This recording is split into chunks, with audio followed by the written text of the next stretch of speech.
The Democrats may have permanently damaged the federal statistical system with October CPI and jobs reports likely never being released. Oh, actually, I think that might be the biggest lie that she's ever told. One of the most blatant, insulting lies.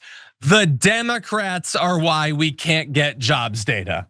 Yeah, you know, that shutdown. It's like, oh, we were shut down. So like, who's to say if the economy gained 500,000 jobs or lost 100? I mean, who's to say because of the Democrats? I mean, it's not true at all.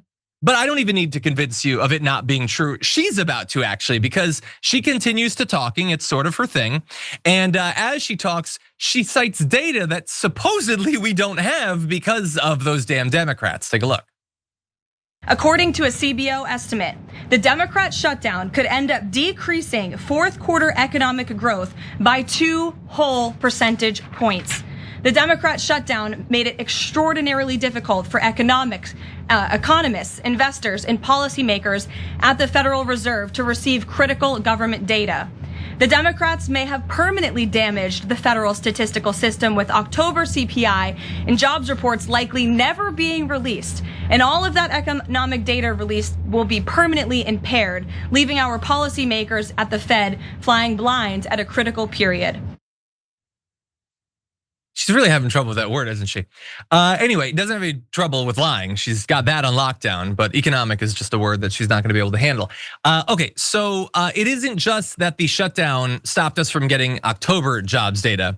They've permanently hurt the ability to do jobs data. Why? Why would that be the case? I mean, if the Bureau of Labor Statistics burned down and had to be rebuilt, you're saying we could never get the data again? Like, forget October, forget November. I'll give you December. Let's start fresh in the new year with new data. Nope, permanently damaged. We can never have it. Isn't that convenient that a regime that's having so much trouble with their handling of the economy, all of a sudden just never gonna get the economic data? And also, you know what else is convenient? That the Democrat shutdown harmed economic growth by 2 points?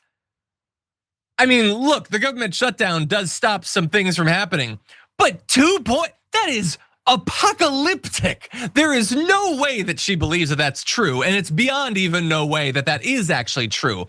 And one of the reasons I know that is we've gotten jobs data during other government shutdowns. This is now the longest government shutdown we've ever had.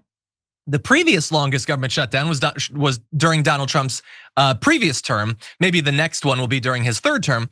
But in that previous one, which also lasted weeks, we still got the jobs data. Why would we have been able to do it then, but not now?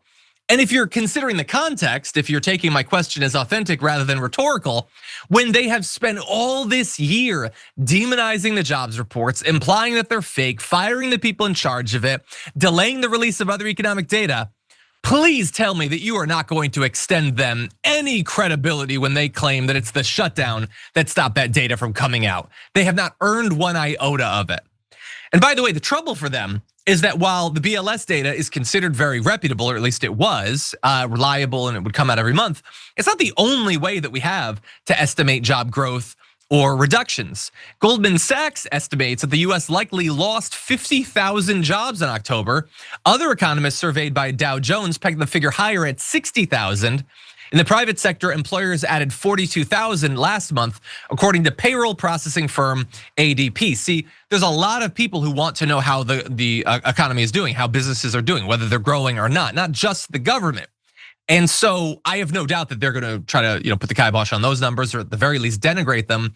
But it does indicate that things are not going well. I mean, whether it's that we lost 60,000 jobs or we gained 42,000 jobs or whatever, neither of those are good outcomes for a month. We're supposed to be gaining hundreds of thousands of jobs. And it's not like the previous months have been good. And most of them have later been revised down, which could potentially happen in this case too.